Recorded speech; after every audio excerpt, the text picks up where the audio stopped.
할렐루야. 오늘도 예배하기 위해 하나님 앞에 나오신 우리 성도님들을 주님의 이름으로 환영하고 축복합니다.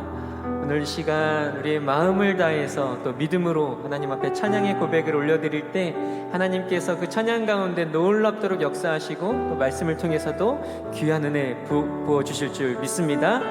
우리 그 주님을 기대하는 마음으로 우리 다 같이 자리에서 일어나셔서 우리 찬송가 68장 함께 찬양하며 나아가겠습니다.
고백합니다. 능력의 이름, 능력의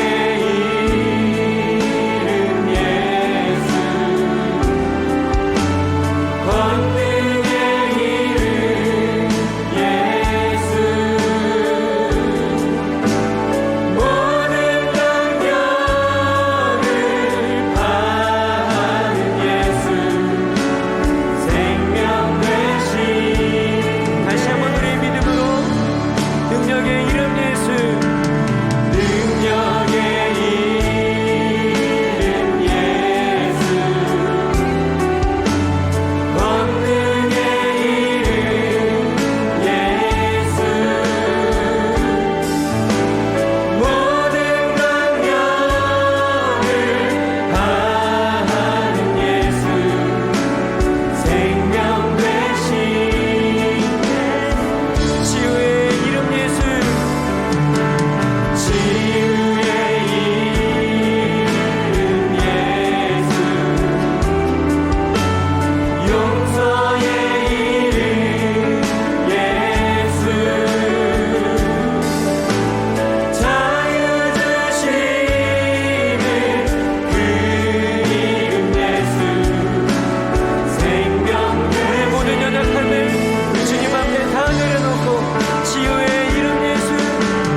전능하사 천지를 만드신 하나님 아버지를 내가 믿사오며 그 외아들 우리 주 예수 그리스도를 믿사오니 이는 성령으로 잉태하사 동정녀 마리아에게 나시고 본디어 빌라도에게 고난을 받으사 십자가에 못 박혀 죽으시고 장사한 지 사흘 만에 죽은 자 가운데서 다시 살아나시며 하늘에 오르사 전능하신 하나님 우편에 앉아 계시다가 저리로서 산자와 죽은 자를 심판하러 오시리라.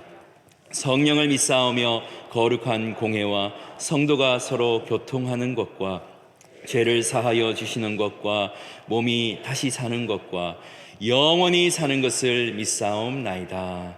아멘.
주시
저 위험한 곳 내가 이를 때면 큰 밤 위에 숨기시고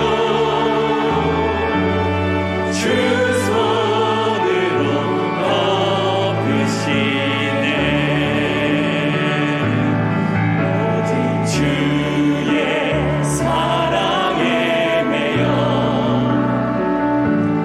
내 영 기뻐 노래합니다.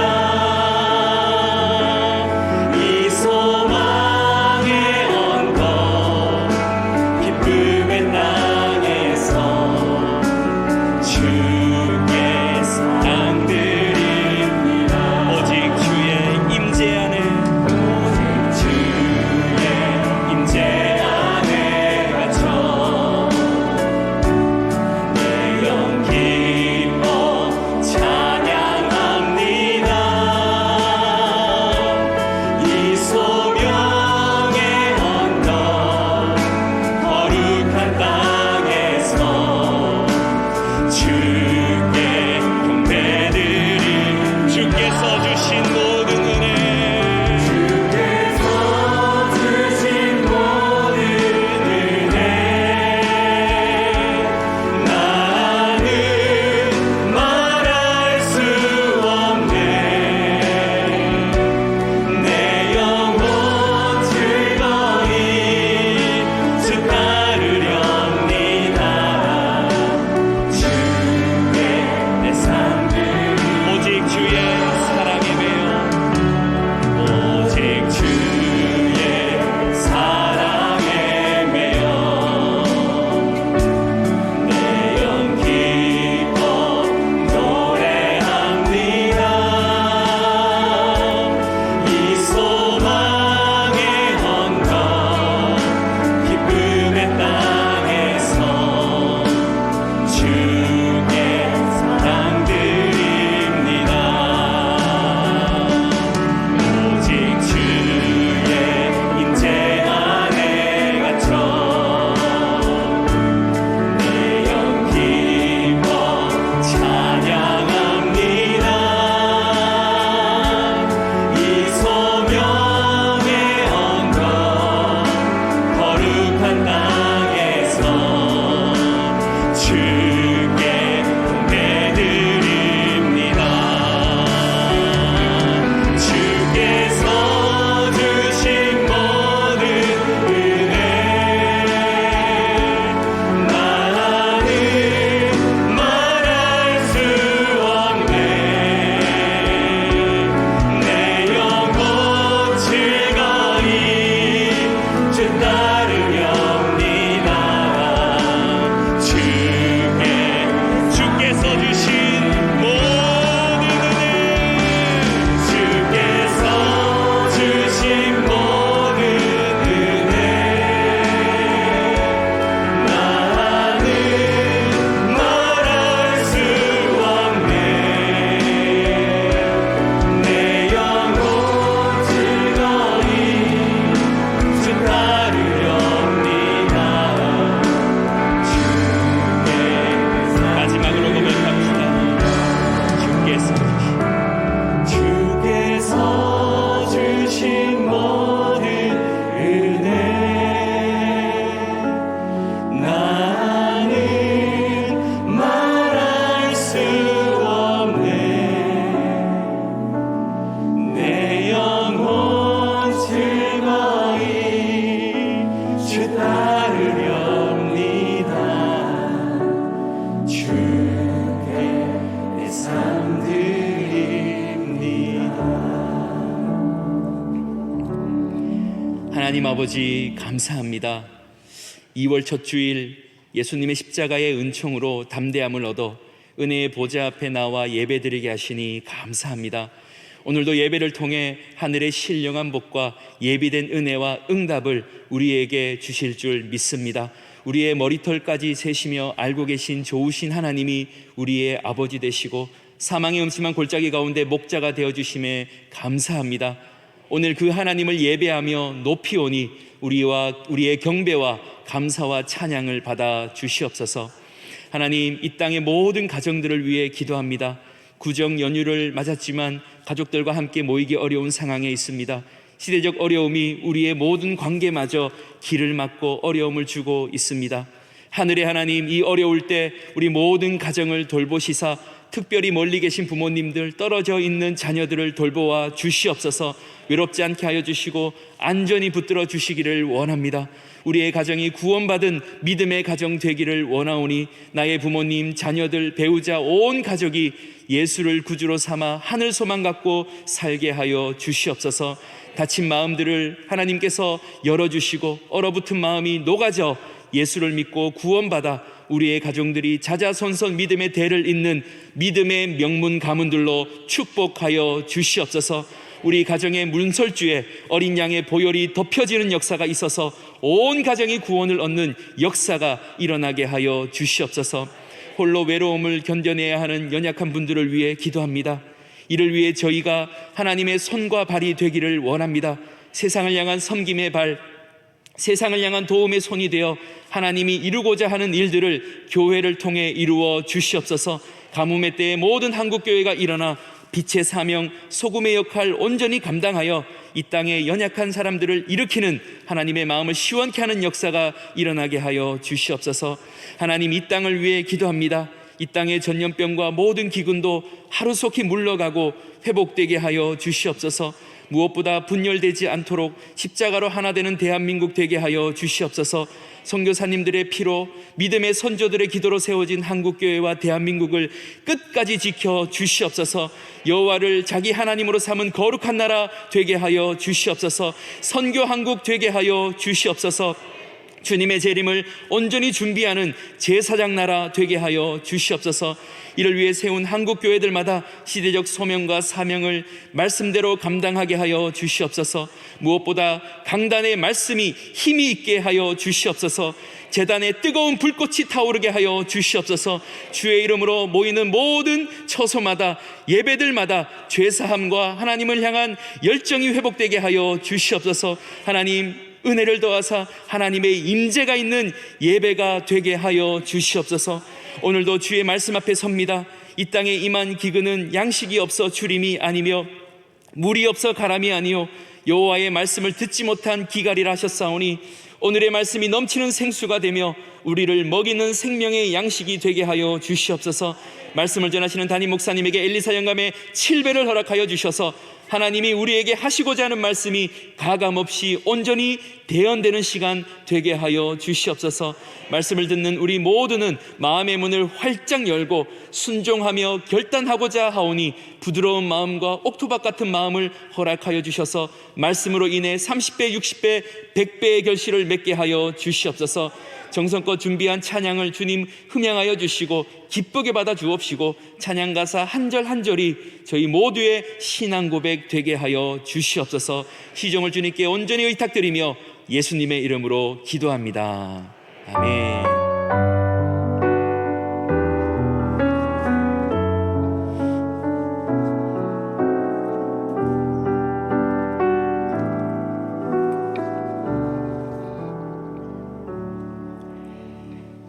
오늘 우리에게 주시는 하나님의 말씀은 마가복음 6장 30절에서 44절까지 말씀입니다. 마가복음 6장 30절에서 44절 말씀, 신약 성경 63면에 있습니다. 여러분 가지고 오신 성경책을 펴서 함께 보도록 합니다. 마가복음 6장 30절에서 44절까지 말씀을 봉독하겠습니다. 사도들이 예수께 모여 자기들이 행한 것과 가르친 것을 낱낱이 고하니 이르시되 너희는 따로 한적한 곳에 가서 잠깐 쉬어라 하시니 이는 오고 가는 사람이 많아 음식 먹을 겨를도 없음이라. 이에 배를 타고 따로 한적한 곳에 갈새 그들이 가는 것을 보고 많은 사람이 그들인 줄 안지라. 모든 고을로부터 도보로 그곳에 달려와 그들보다 먼저 갔더라. 예수께서 나오사 큰 무리를 보시고 그 목자 없는 양 같음으로 인하여 불쌍히 여기사 이에 여러 가지로 가르치시더라. 때가 저물어 가매 제자들이 예수께 나와 여짜오되 이곳은 빈들이요 날도 저물어 가니 무리를 보내어 두루 촌과 마을로 가서 무엇을 사 먹게 하옵소서. 대답하여 이르시되 너희가 먹을 것을 주라 하시니 여짜오되 우리가 가서 200데나리온의 떡을 사다 먹이리이까. 이르시되 너희가 떡 몇 개나 있는지 가서 보라 하시니 알아보고 이르되 떡 5개와 물고기 2마리가 있더이다 하거늘 제자들에게 명하사 그 모든 사람으로 때를 지어 푸른 잔디 위에 앉게 하시니 때로 100명씩 또는 50명씩 앉은지라. 예수께서 떡 5개와 물고기 2마리를 가지사 하늘을 우러러 축사하시고 떡을 떼어 제자들에게 주어 사람들에게 나누어 주게 하시고 또 물고기 2마리도 모든 사람에게 나누심에 다 배불리 먹고 남은 떡 조각과 물고기를 12바구니에 차게 거두었으며 떡을 먹은 남자는 5,000명이었더라. 아멘.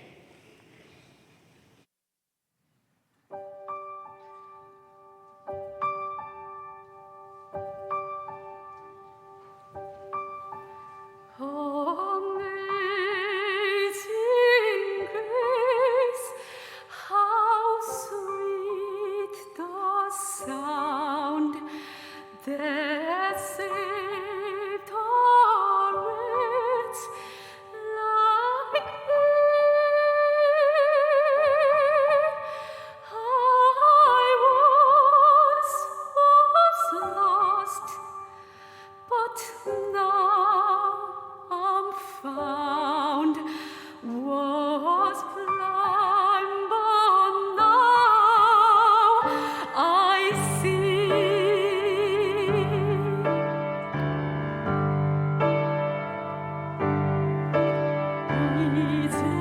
이제껏 내가 산 것도 주님의 은혜라. 또 나를 장차 본향에 인도해 주시리.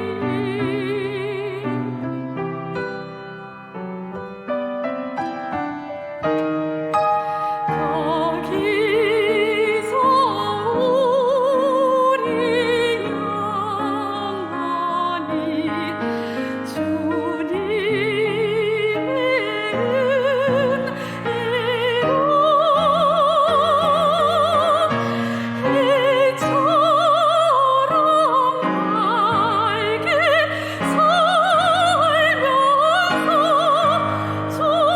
밝게 살면서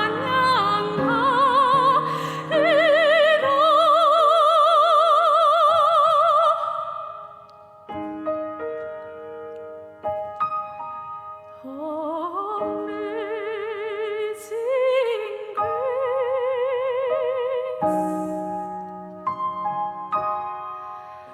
how sweet the sound.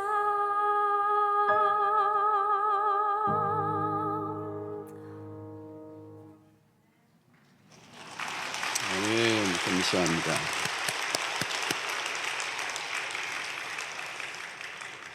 예, 우리 구정을 맞았어요. 우리 오고 가기는 어려운 때지만 또 가족들 예배 드리도록 주보 안에 순서지가 들어 있습니다. 여러분들 가정 예배에 잘 사용할 수 있기를 바라고요. 이 설에 우리 이웃 사랑 섬김을 위해서 이렇게 배달하는 일을 이렇게 많이들 신청해 주셔서 수고해 주시기 바랍니다. 착한 냉장고 채워주는 일 이런 등등 많이들 참여해 주시고 청지기 세미나 2월 21일부터 온라인으로 아마 오프라인 온라인 하여튼 열어놓고 있습니다. 양육학교 봄학기 안내 받고 있습니다. 역시 지금 비대면으로 온라인으로 또 할 수도 있게 되어 있습니다. 여러분들 많이들 신청을 해 주시기를 바라겠습니다. 우리 3부에 새로 오신 가족들이 계신데 한번 일어나실까요? 3부에 일어나신 우리 새로 오신 분들 한번 잠시만. 오늘 많이들 3부에 새로 오셨습니다. 우리 귀한 분들이 오셨는데 너무 감사를 드립니다. 참 어려운 때인데 이렇게 등록하시고 또 우리 한 가족이 되게 하신 것 감사합니다. 우리 박수로 뜨겁게 환영해 주시겠습니다. 감사합니다. 네, 감사합니다. 감사합니다. 네, 앉아주시기 바랍니다. 저희 구정이니까 우리 뭐 설 명절 인사할까요? 해피 뉴 이어. 새해가 두 번 옵니다. 그죠? 네, 새해가 두 번 옵니다. 한국 사람들은 설이 두 번입니다. 구정이 진짜인데 그죠? 어디 가실 예정입니까? 예, 안 가실 예정으로 알고 있습니다. 예. 코로나 상황이 또 계속되어서 명절도 빼앗아가니까 참 코로나 바이러스가 참 얄밉습니다. 우리 가족들끼리도 마음대로 못 모이게 하고. 그래도 우리가 이제 방역을 잘 철저히 해서 같이 예배를 드리는, 마스크만 잘 착용하시고 F94만 딱 하시고 오시면 딱 하고 오시면 모여서 예배 드리는데 전혀 문제가 없습니다. 혹시 뭐 확진자가 계셔서 왔다 가도 이것만 하셨으면은 역학조사가 다 됩니다. 여기 안에는 CCTV가 다 있어가지고 그분이 앉은 자리 딱 해서 그 주변에 몇 분만 딱 체킹하면은 전혀 다른 분에게 피해 가지도 않고 큰 어려움 없이 다 이제 진행이 되니까 뭐 걱정할 필요가 없습니다. 그래도 아무래도 우리는 대면 예배를 드려야 돼요. 지난 철야 때부터 보니까 뭐 사랑홀까지 우리는 공간이 넓으니까 얼마든지 안전하게 앉아서 예배를 드릴 수 있고 얼마나 은혜로운지 모르겠습니다. 자, 우리는 마가복음을 계속 살펴보는데요.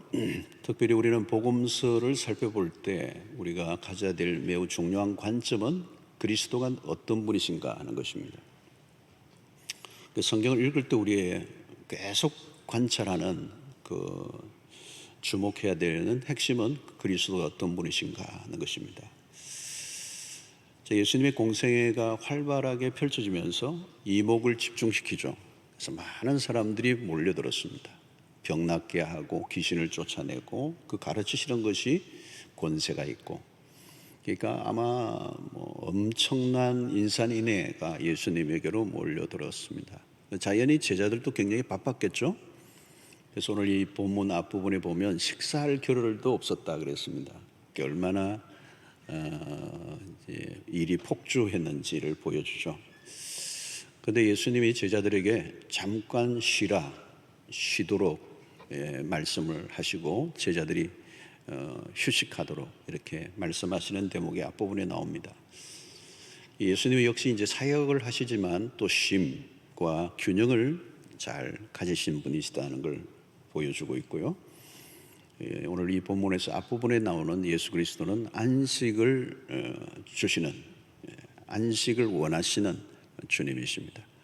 그래서 겉으로 드러난 삶과 또 숨겨진 삶, 노출과 숨겨짐, 이것을 잘 균형 잡힌 사역을 예수님이 하셨다는 것을 보여주고 또 안식을 귀중하게 여기신다 하는 것을 말씀하고 있습니다.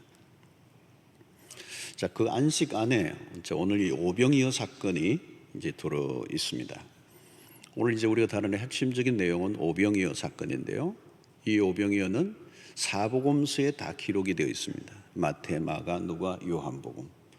사복음서에 다 기록된 사건이 그렇게 많지 않습니다. 그런데 오늘 오병이어는 너무 유명한 사복음서에 기록이 되어 있습니다. 34절을 한번 볼까요? 예수께서 나오사 큰 무리를 보시고 그 목자 없는 양 같음으로 인하여 불쌍히 여기사 이에 여러 가지로 가르치시더라.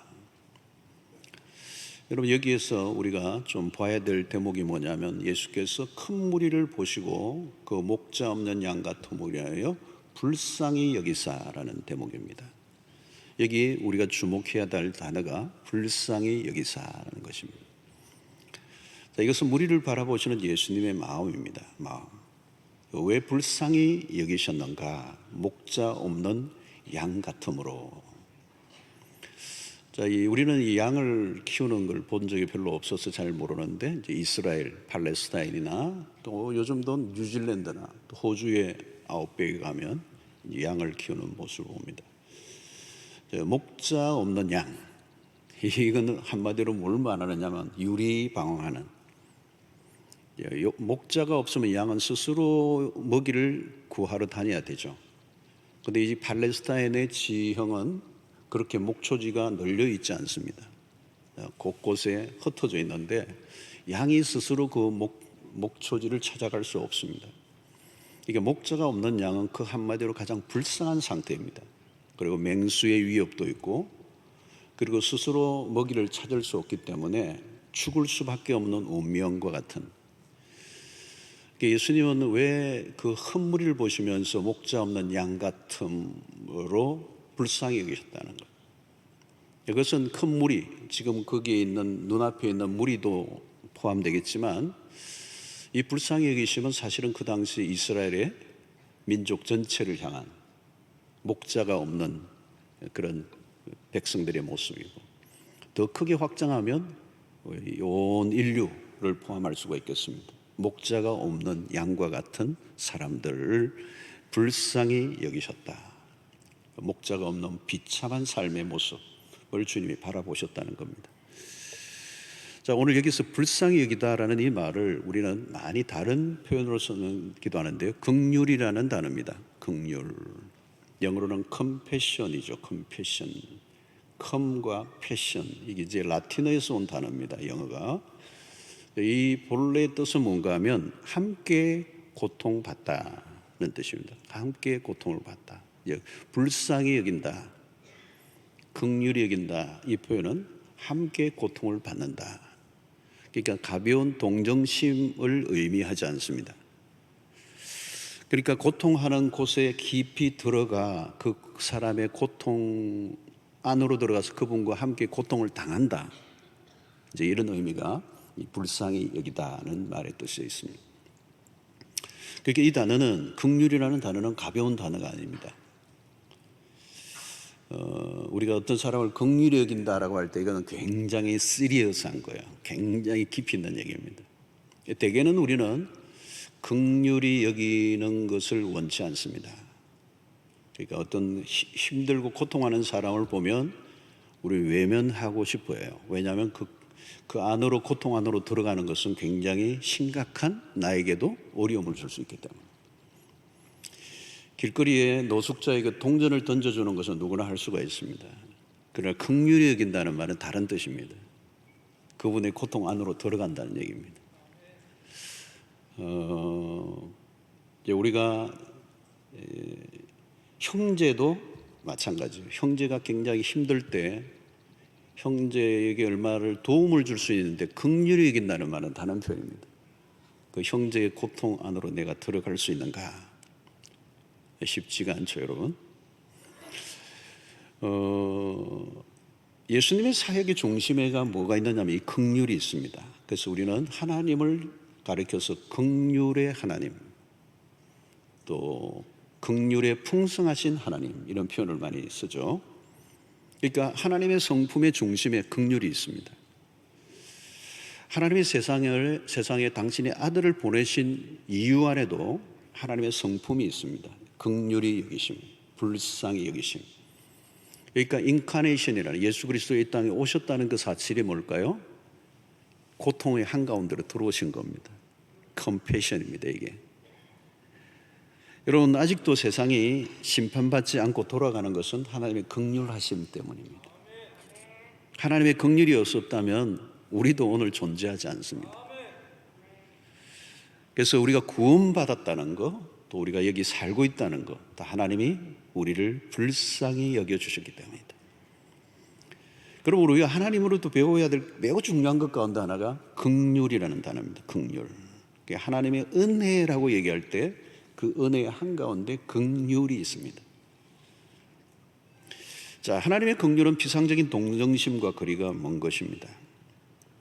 그런 관점에서 보면 오늘 교회 안에서도 사역자를 고를 때 유능한 사람인가, 우리는 주로 거기에 관심이 많이 있죠. 능력 있는 지도자. 세상은 그렇죠. 능력이 있으면 되는 겁니다.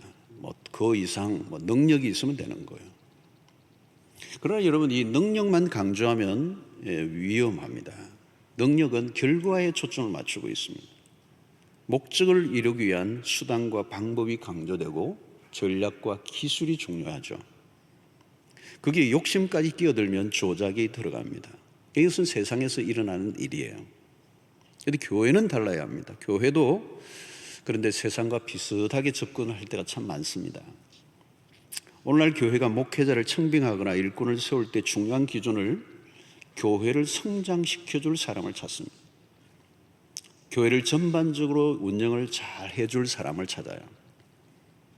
그대로 표현은 하지 않지만 효율적인, 생산적인, 그리고 전문성을 갖춘 사람을 요구하죠. 그러나 교회는 목회 전문가보다 우리 오늘 이 본문을 보면 그가 긍휼의 마음을 가지고 있는가? 긍휼의 마음이 빠지면 교인들을 기능적으로 대하게 됩니다. 양을 숫자의 개념으로 다루면 목회는 비즈니스가 될 수가 있습니다. 자신도 모르게 비인격적 용어들을 사용하게 되죠. 비즈니스 세계로 가면 90% 목표 달성을 성공이라고 할 수 있습니다. 그러나 하나님의 일은 달라요. 영적 세계에는 성공이라는 개념 자체가 없습니다. 주님은 누가복음 15장에 이런 양 비유에서 잃어버린 한 마리의 양을 찾아놨습니다. 99마리를 들에 두고. 생산성에 있어서는 문제가 있는 행동입니다. 주님은 수의 개념으로 보지 않으셨습니다. 99마리를 유지한 것이라면 세상적인 비즈니스로 보면 성공한 것입니다. 그러나 주님은 잃어버린 한 마리에 대한 그 목자의 심정을 누가복음 15장에서 강조합니다. 바로 이것이 긍휼입니다. 예수님은 전혀 다른 접근을 하고 계시죠. 자, 우리 교회 같이 큰 교회는 자칫하면 경영이나 관리의 운영 방식을 따르기가 쉽습니다.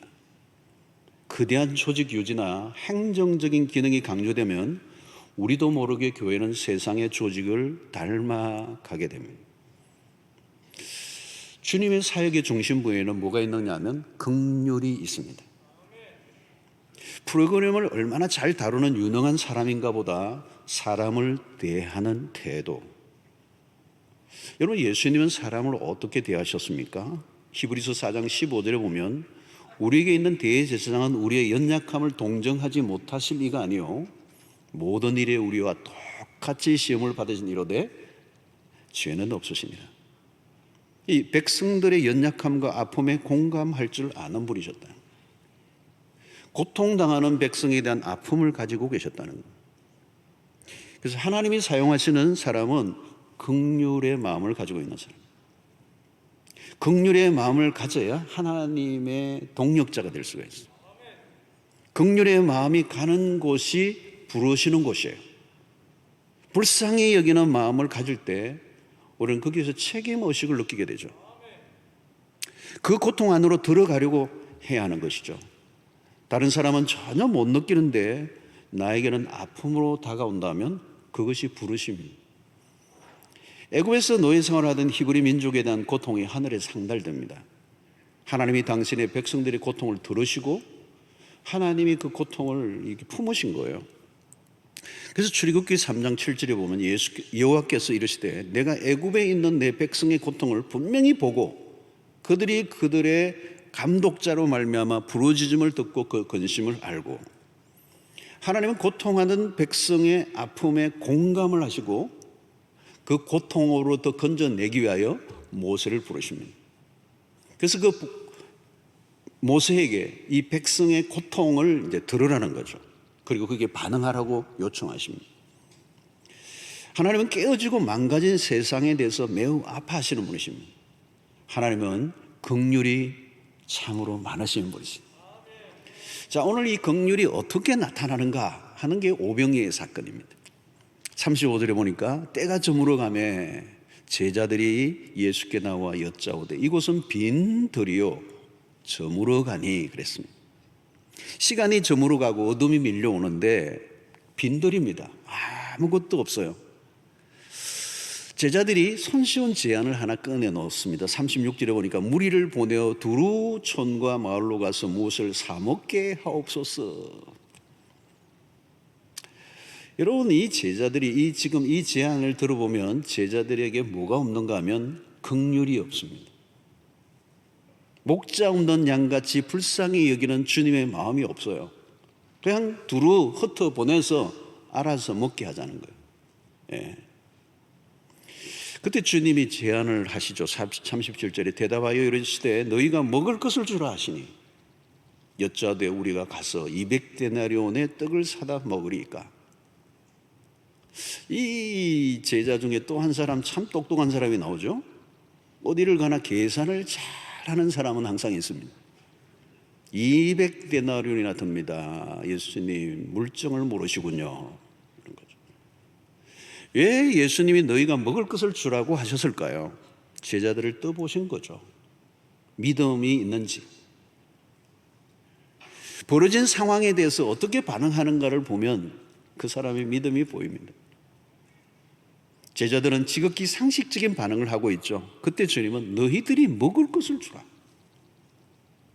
이 말씀은 뭔가 하면 문제를 피상적으로 대하지 말고 그 문제 안으로 뛰어 들어가 보라는 거예요. 제자들은 자신들과 상관없는 문제로 지금은 취급을 하고 있고 매우 사무적인 접근을 하고 있습니다. 대화를 해보면 금방 느낍니다. 문제를 지금 풀려고 하는 건지 빨리 지나가기를 원하는 건지. 여기에 핵심이 뭐냐? 긍휼입니다. 긍휼. 주님은 긍휼의 마음을 갖고 있어요. 제자들은 백성에 대한 긍휼이 없어요.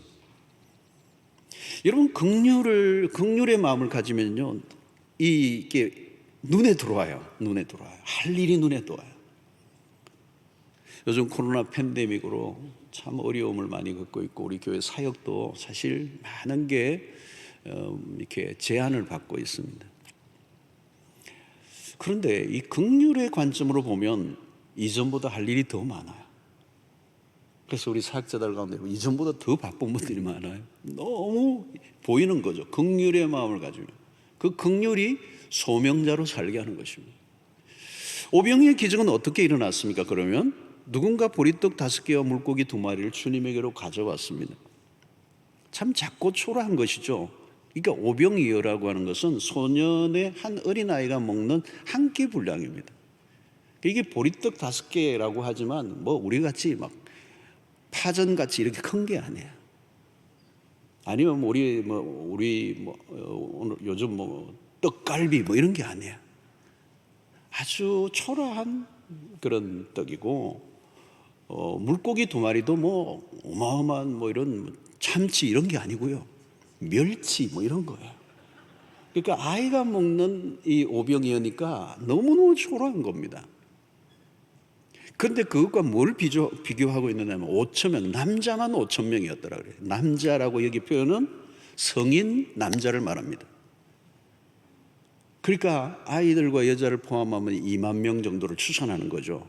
그러니까 남자라는 말은 장정 5,000명을 얘기합니다. 그런데 어린 아이가 가져온 오병이어는 그 장정 5,000명과 이게 너무 대조를 이루는 겁니다. 어른 한 사람에게는 기별도 안 가는 분량이라는 말이죠. 그러니까 인간적으로 보면 결론이 금방 나오는 것입니다.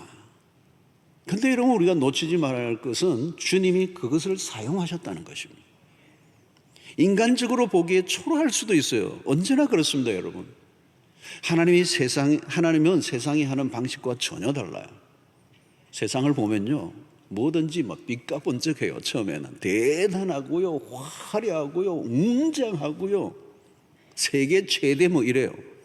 근데 나중에 보면요, 다 용두삼이에요. 나라도 정권도 사업도 모든 걸 보면요, 처음에는 대단한데 나중에 보면 다 용두삼이에요. 그러나 여러분, 하나님의 역사의 시점은 거창한 게 하나도 없어요. 작고 초라해요.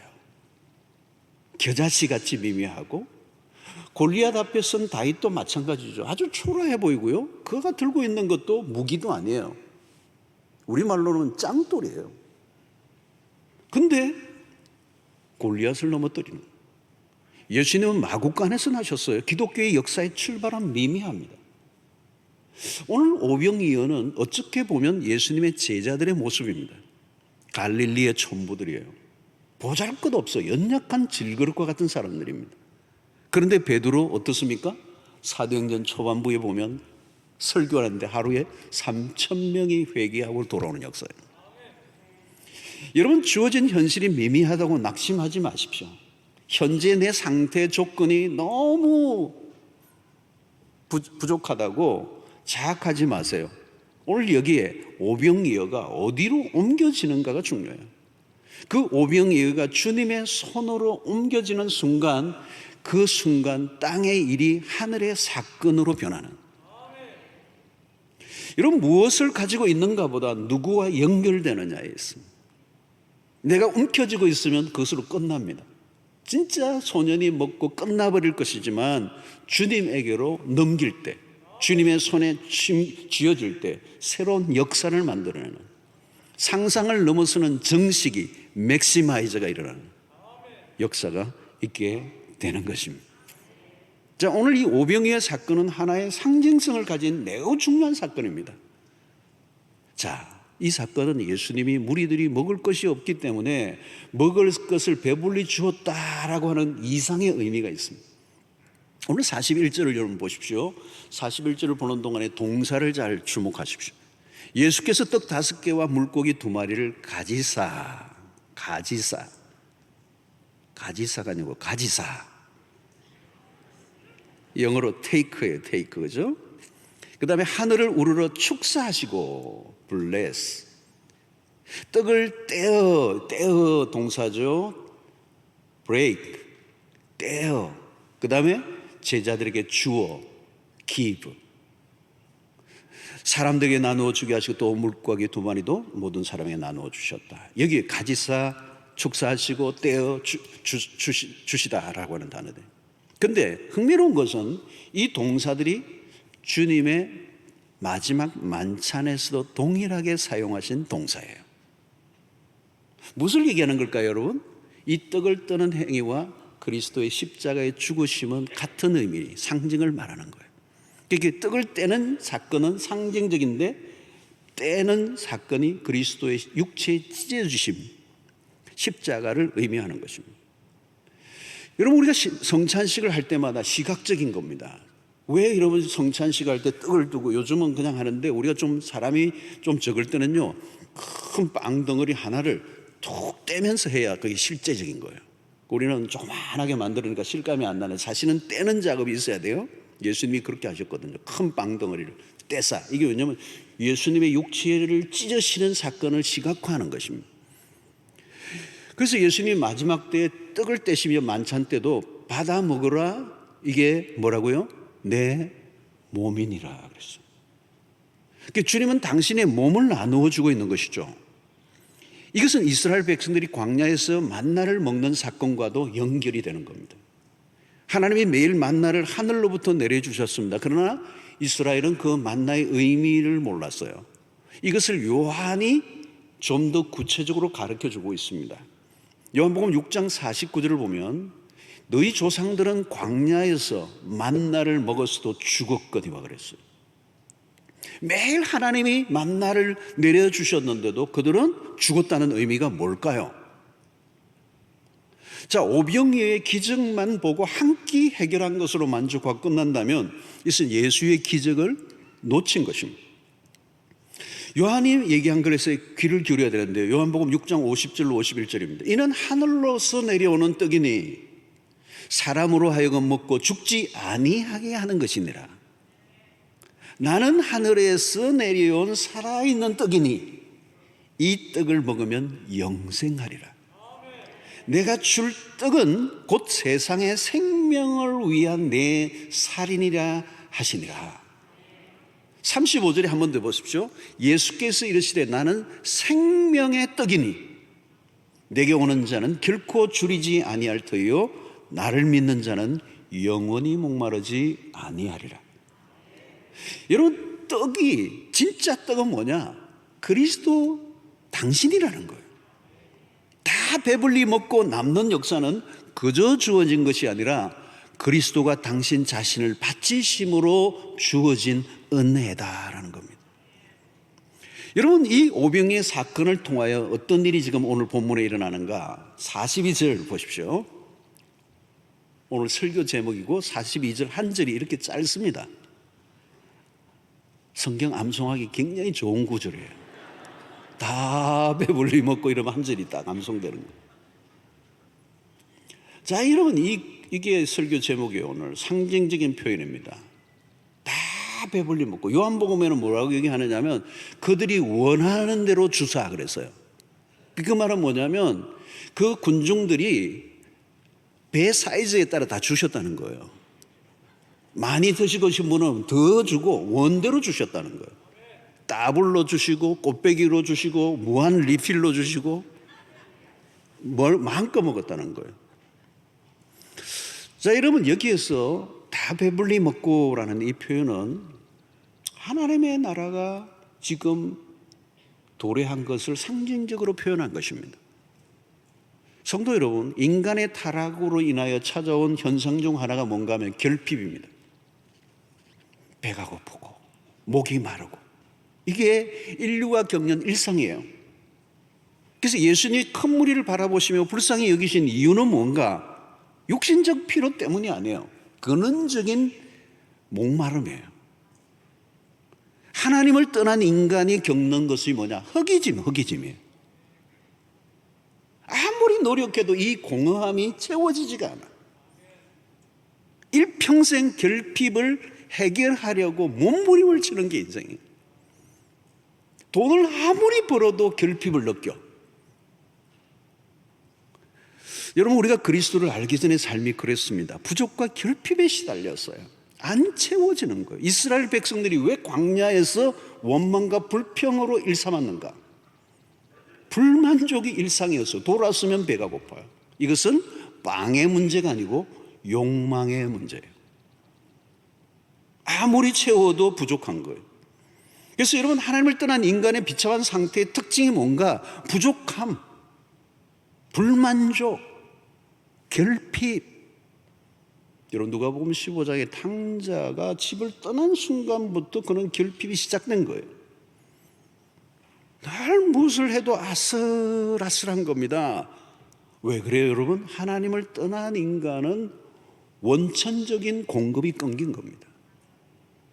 하나님의 공급이 끊겨버렸기 때문에 스스로 공급을 책임져야 합니다. 당연히 결핍에 시달릴 수밖에 없어요. 그런데 오늘 여기 표현 42절에 다 배불리 먹고 하나님의 나라의 잔치가 벌어지는 것을 보여줍니다. 하나님의 나라는 모든 것이 충만하고 부족함이 없다라고 하는 걸 가르쳐주는 거예요. 그래서 43절 보십시오. 남은 떡 조각과 물고기를 12바구니에 차게 거두었으며 44절 떡을 먹은 남자는 5,000명이었더라. 자, 오늘 여기에 남은 떡 조각과 물고기를 거두어들이게 하셨어요. 왜 거두게 하셨을까? 다 먹었는데 충만하게. 일종의 피날레예요. 배불리 먹고 끝나는 것이 아니라 거두어 드리면서 제자들이 한 번 더 확인하면서 흥분하는 거예요. 주님이 베푸신 풍성함을 다시 한번 실감나게 하는 거예요. 5,000명이 먹고도 남는 역사를 온몸에 각인시켜 주는 것이죠. 제자들에게 매우 중요한 레슨입니다. 그리스도가 이 세상에 오신 목적을 상기시키는 거죠. 목자 없는 양 같은 백성들을 향한 주님의 긍휼이 유감없이 드러난 사건을 제자들이 알게 한 것입니다. 자, 성도 여러분, 세상을 보면서 주님이 가지셨던 이 긍휼의 마음이 있는가 하는 거예요. 제가 아는 어느 집사님은 전도를 아주 열심히 하는 분이에요. 어느 날 전도를 위해서 오랫동안 만나지 않았던 친구와 약속을 했어요. 오랫동안 안 만났어요. 그 친구가 예수를 안 믿으니까 만나서 이제 전도를 해야 되겠다 하고 약속을 했는데 그 집을 딱 찾아갔는데 입구를 보면서 어마무시한 거예요. 너무 대단하게 사는 거예요. 어마어마한 거예요. 들어가면서 기가 죽기 시작하는 거예요. 그 전도지를 들고 갔다가 집어넣어놓고 일단 가방에다 집어넣어놓고 잘못하면 안 되겠다는 거예요. 그래서 그 집에 갔다가 입도 뻥끗 못하고 대접만 받고 온 거예요. 그 집으로 오는데 내심 저 친구 되게 잘 사네. 이 잘 산다는 표현이 참 이상해요. 근데 잘 사네? 부러워지더라는 거예요. 그 집에 돌아와서 한참 시간이 지나고 정신이 번쩍 든 거예요. 내가 왜 미쳤지? 그걸 부러워하고 내가 전도를 못하고 오히려 쫄려서 왔다는 거예요. 그런 그리스도 안에서의 부유함이 무엇인가를 놓치는 순간 세상의 화려함에 기가 죽었던 거죠. 사랑하는 성도 여러분, 세상을 자세히 들여다보셔야 돼요. 세상 안에 진정한 만족이 있는가? 가지고 있지만 더 가지려고 몸부림을 치는, 그게 무슨 만족이 있겠어요? 결핍이 있을 뿐입니다. 최근에 말기암 환자들을 지켜본, 그러니까 이 종양 전문 의사로서 말기에 매일 이제 최종적으로 며칠 안 남은 환자들을 돌보는 그 의사분이 있어요. 그분이 이제 그 숱한 말기암 환자들이 죽음 직전에 죽는 과정에서 일어난 얘기들을 책으로 지었어요. 어떤 분은 이런 분이 있는 거예요. 말기암으로 죽기 직전에 병상에 누워 있는데 병문안 온 동생에게 내 돈 2억 내놔. 그 지금 다 꼽아놨어요. 지금 다 꼽아놔가지고 지금 막 힘도 없어. 근데 막 최후의 힘을 다해요. 2억 내놔 그랬어. 소리를 질렀어. 그리고 그분이 이틀 후에 돌아가셨어요. 이틀 후의 모습이, 이틀 전의 모습이요. 지금 내일 모레 돌아가실 분이 마지막까지도 2억을. 여러분, 참 비참한 모습 아닐까요, 여러분? 하나님으로부터 공급이 끊기는 순간 인간은 결핍 의식에 시달리는, 죽을 때까지 움켜쥐는 것. 여러분, 가장 불행한 것은 뭔가 하면 인간답게 살아가지 못하는 것. 저주 아래 사는 인간은 불행이 겹겹에 둘러싸여져 있다. 겉으로 보면 여러분 멀쩡해 보입니다. 그러나 한꺼풀만 벗겨보면 불쌍한 영혼들이 얼마나 많은지. 여러분, 인간은요 참으로 허망하게 살다가 갑니다. 돈은 많고 세상적으로 다 갖추고 있는데 불쌍한 영혼들이 얼마나 많은지. 여러분, 그래서 결국은 죄의 종으로 사는 거예요. 썩어질 것의 종로로 타는, 로마서의 표현대로라면, 8장의 표현대로라면 썩어질 것들의 종로로 타는, 내 안에 욕망을 다룰 능력이 전혀 없으니 결국은 염려와 걱정 속에 살다가 가는 것입니다. 왜 하나님이 광야에서 이스라엘 백성들에게 만나를 쌓아두지 못하게 하셨는가? 매일 주시겠다고, 쌓아두지 말라고. 그런데도 그들은 염려하고 쌓아요, 쌓아. 막 눈에 보이는 데를 긁어가 쌓아놓는 거. 내일 또 주신다는데. 하나님에 대한 불신앙 때문에 매일 소나기같이 만나를 내려주셔도 그들은 결핍의 문제가 해결되지 않는 거예요. 하나님이 없는 인생이 그냥 불쌍한 영혼이래. 매일 걱정하고 아무리 많아도 만족하지 못하고 연명해 살아가는 인생들.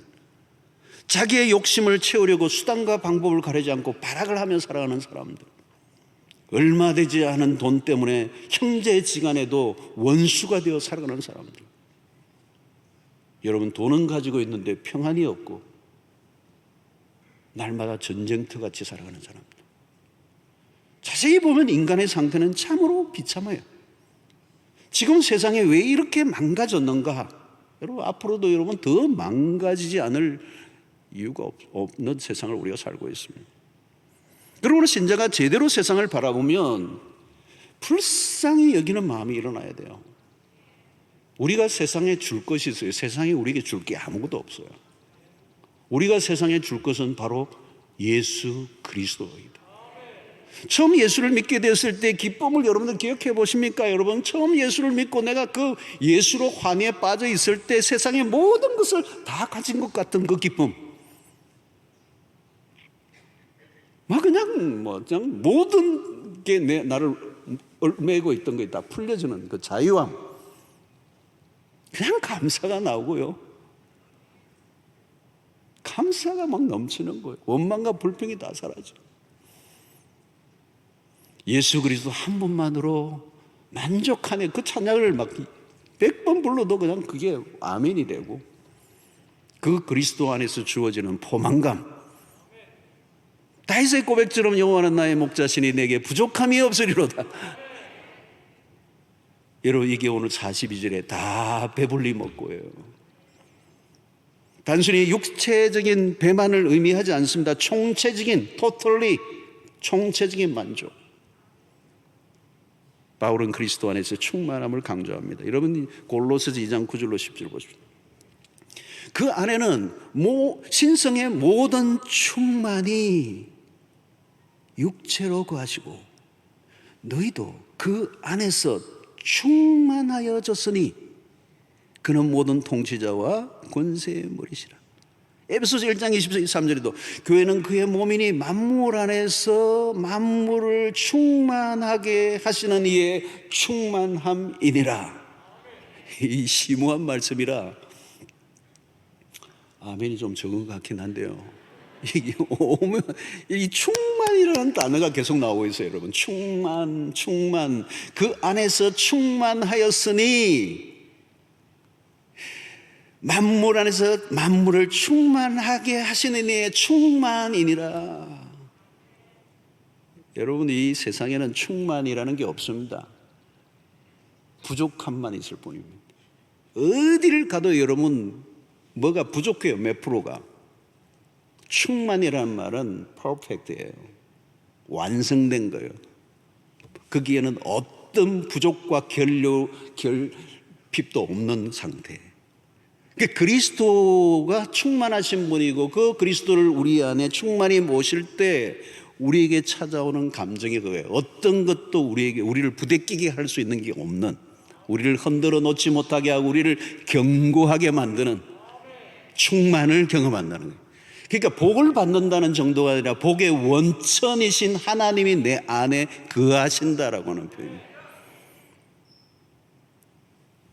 우리가 이런 신전에 복을 받으세요, 그건 아주 수준이 한참 떨어져요. 사실은 복의 원천, 복의 근원, 복의 DNA, 하나님이신 분이, 하나님이 내 안에 계신단 말이죠.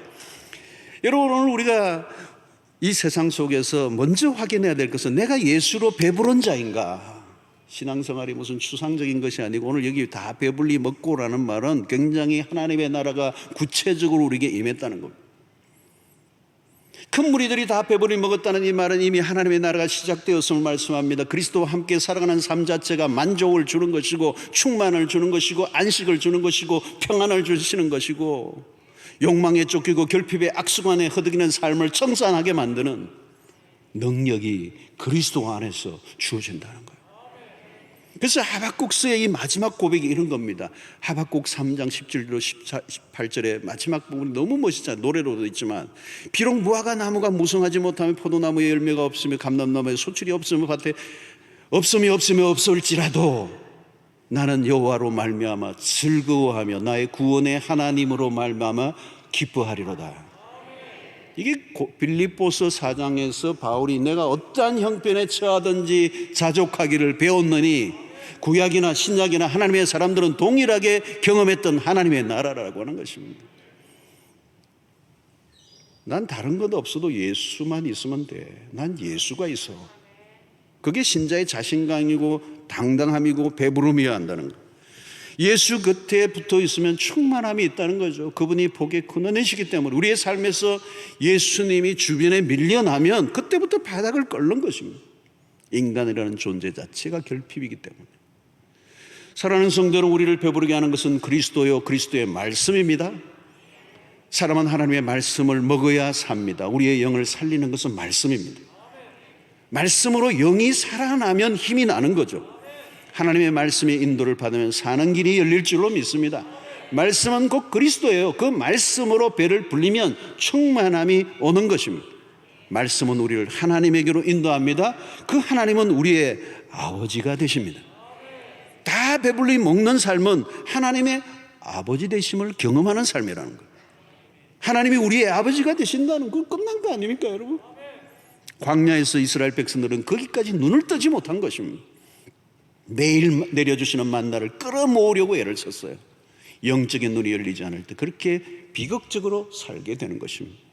이 결핍으로 난무한 원망과 불평으로 염려와 근심으로 살아가는 이 세상의 한가운데서 영적인 눈이 열려 오늘 또 하나님이 우리 안에서 말씀으로 배부름을 충분히 경험하게 하시는 은혜를 맛볼 수 있게 되기를 축원합니다. 그때 우리가 할 일은 뭐예요? 우리가 눈을 뜨고 나니까 배부른 자로 정말 힘겹게 살아가는 사람들을 향하여 긍휼의 마음을 가지게 된다는 거예요. 아유, 저건 정말 불쌍하구나. 여러분, 세상의 눈으로 보면 뭐 대단해 보이는데요, 어떤 분은요 돈밖에 없어. 돈밖에 없는 인생, 그 행복한 인생일까요, 여러분? 결코 성경은 그러지 않아요. 불쌍한 인생이에요, 돈밖에 없는 인생. 오늘 여러분, 날이 저물어가는 빈들과 같은 목자 없는 양 같은 모습으로 살아가는 세상, 그 세상의 고통을 바라보아야 하는 겁니다. 그래서 고통하는 세상 가운데 우리가 가지고 있는 이 비밀, 복음의 비밀을 알려줘요. 그래서 여러분, 전도한다는 게 그냥 전도가 아니고요, 그냥 불쌍히 여겨서 어떻게 하면 저 불쌍한 영혼을 이 복된 길로 인도할까? 내가 만난 이 예수로 충만한 이 삶을, 이 하나님의 나라를 어떻게 저분도 경험하게 할 건가? 이게 전도죠, 여러분. 성도 여러분, 긍휼의 마음이 있는 곳으로 다가가세요. 우리 어떤 주일학교 교사는 보니까 20년, 30년 본인이 최근에는 암에 걸렸는데도 막 교사 못 놓지를 않아요. 계속 아이들을 위하는데 그 뭐예요? 긍휼의 마음이 있는 거예요. 아이들을 보면. 저는 호주에 사역을 할 때도 호주에 한 3년 목표로 옛날에 갔었는데 그 이민자에 대한 아픔을 주시더라고요. 이 긍휼의 마음이, 제가 보니 컴패션을 주시는 거예요. 막 유리방황하는 사람들이 막 눈에 보이고 막 펑펑 울었어요. 어느 날 수요일 날 저녁에. 그래서 저는 한국에 오려고 그러는데 하나님 발목을 잡으시더라고요. 어디 가노 이러더라고요. 그래서 이민 목회 20년 했어요. 그런데 어느 날 제 안에 한국 교회에 대한 아픔을 주셨어요. 한국 교회 아픔. 그래서 호주에서도 목회자들을 섬기는 일에 아픔을 주셔서 목회자를 섬기는 일을 했고, 한국에 나와서도 나오자마자 목회자를 섬기는 일들, 40대 단임 목사님을 섬기는 일들을 하는 것은 한국 교회에 대한 아픔이 제 안에 서려있기 때문에 그것을 해결하는 하나님의 부르심에 이제 반응한 것이죠. 사랑하는 성도 여러분, 컴패션, 긍휼, 하나님의 백성들이 그걸 주세요. 왜? 그것은 하나님이 가지고 계신 마음이에요. 그래서 우리를 곳곳에 부르세요. 컴패션은 그냥 동정하는 게 아니에요. 그 고통의 한가운데 들어가 그들과 함께하는, 그래서 그들에게 그리스도를 소개하고 내가 경험한 하나님을 그들도 경험하게 하는 삶을 사는 것이 가장 가치 있고 보람된 인생인 줄로 믿습니다. 나는 배부른 자인가? 그리고 결핍에 충만한 세상 가운데 이 충만함을 모두가 경험하게 하는 일에 우리의 삶이 귀하게 쓰여지게 되기를 주의 이름으로 축원합니다. 하나님 아버지, 오늘 또 우리에게 주신 말씀으로 인하여 다시 한번 우리의 삶을 돌아보게 하시고 5천 명의 그 수 없는 사람들을 배불리 먹게 하셨던 그 충만한 그 은혜가 오늘 우리의 삶 속에서도 그리스도로 말미암아 경험하게 하여 주시고, 우리의 세상의 결핍과 고통 속에 살아가는 수 없는 세상의 사람들을 우리 주님의 마음으로 바라보고 긍휼히 여길 줄 아는 주의 백성들이 되게 하여 주시옵소서. 예수님 이름으로 기도하옵나이다. 아멘.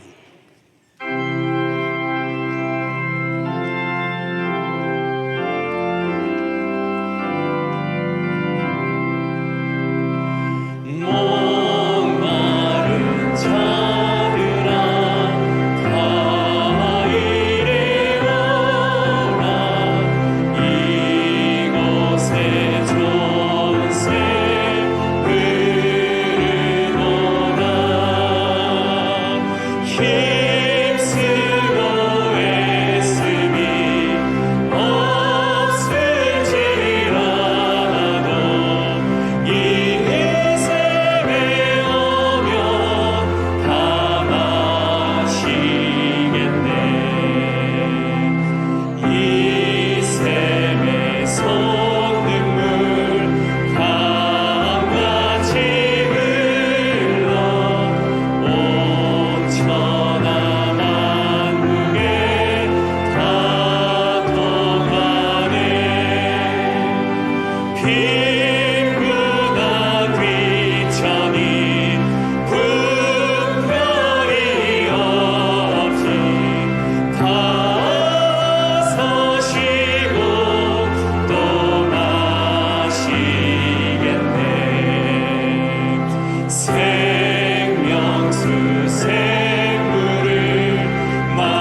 이 샘의 이름은 생명의 샘물 저수정비같이 늘 맑도다. 어린 양 보좌가 그 왕이 되어 생명수 샘이 늘 그치지 않네.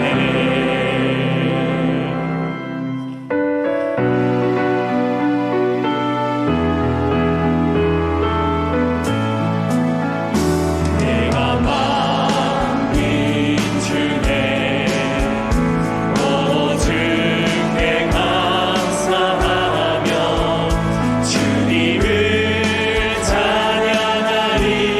열왕 중에서 주의 인자는 커서 하늘에 미치고 주의 진리를 넓은 궁창에 이르다니. 하늘 위에 주는 높이를 이며 주의 영광을 온 세계 위에.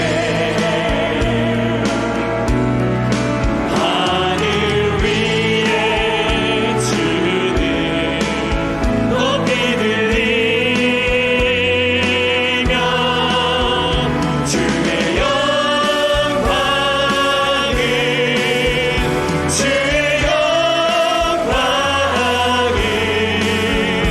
주의 영광은 온 자리에서 일어나셔서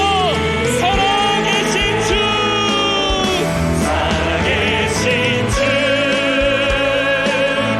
나의 참된 소망 걱정 근심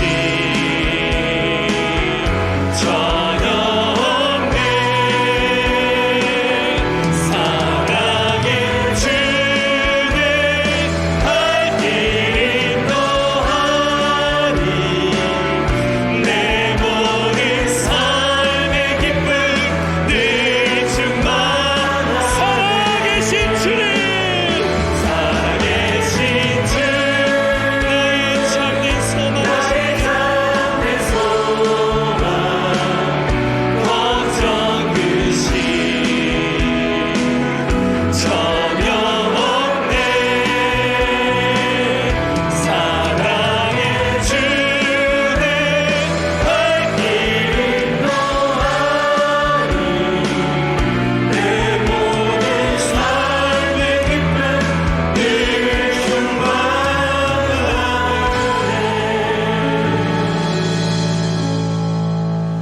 하나님 감사합니다. 귀한 물질을 구별해서 주의 손에 올려드립니다. 하나님의 나라와 복음을 위해서 귀하게 쓰여지게 하시고 드린 손길들을 축복하시며 우리의 모든 생업에 복을 주사 이 어렵고 힘들 때라도 먹고 사는 문제로 연연하지 않도록 주께서 복을 더하여 주시옵소서. 형통케 하사 우리로 인하여 우리의 주변까지 복되게 하는 일에 쓰임받는 복의 통로들 되게 하여 주시옵소서. 인생의 위기가 올 때마다 벼랑 끝에 서는 듯 할 때 우리가 추락하는 인생이 아니라 하늘로 믿음의 날개를 달고 비상하는 역사가 일어나게 하여 주시옵소서. 힘들고 어려울 때 더 하나님 찾게 하시고 주님을 향하여 우리의 얼굴을 들 때 주의 자비와 긍휼이 우리의 삶 속에 넘치게 될 줄로 믿습니다. 오늘 또 기적은 일어나고 그 기적이 일상이 되는 역사가 있게 하여 주시옵시고 우리의 삶을 반전시키시고 언제나 역전의 드라마를 쓰시는 하나님의 그 손끝을 바라보는 저희들 되게 하여 주시옵소서. 가정과 직장, 사업, 진로, 결혼, 취업 우리의 자녀들의 문제까지 주의 손에 올려드립니다. 어느 것 하나 쉬운 문제가 없지만 하나님의 손에 닿으면 변화가 일어날 줄로 믿습니다. 하나님 아버지, 병중에 있는 성도들 어루만져 주시고 육체의 모든 질병으로부터 자유함을 얻도록 주여 안수하여 주시옵소서. 말기 암이라도 떨어져 나가는 역사가 있게 하여 주시옵시고, 이 어려울 때에 기적을 체험하게 하여 주시옵소서. 살아계신 하나님을 경험하게 하시고 우울증, 공황장애, 불면증 사라지게 하여 주시옵시고, 깨어지고 상한 마음이 치료되는 역사가 있게 하여 주시옵소서.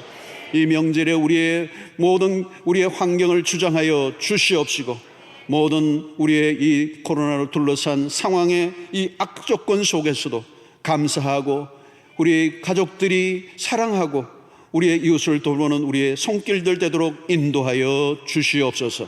오늘 또 처음 나온 주의 백성들을 축복하시고 예수 그리스도 믿고 사는 것이 얼마나 복된가를 날마다 깊이 경험할 수 있도록 은혜를 베풀어 주시옵소서.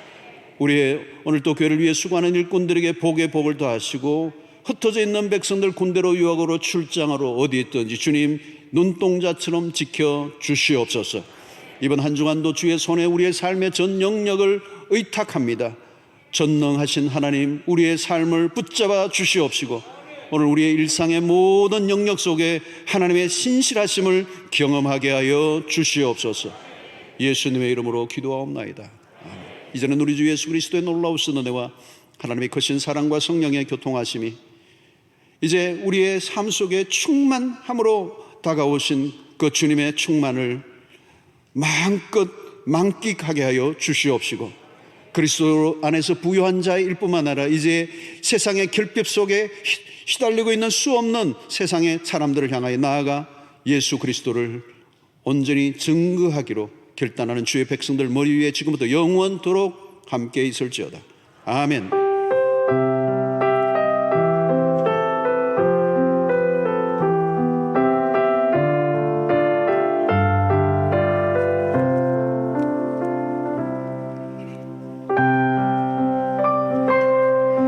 찬양이 끝날 때까지 기도하실 분들은 편안하게 기도하시길 바라겠습니다. 아버지께서 우리의 기도를 들어주실 줄 믿습니다. 아무 것도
부르십니다.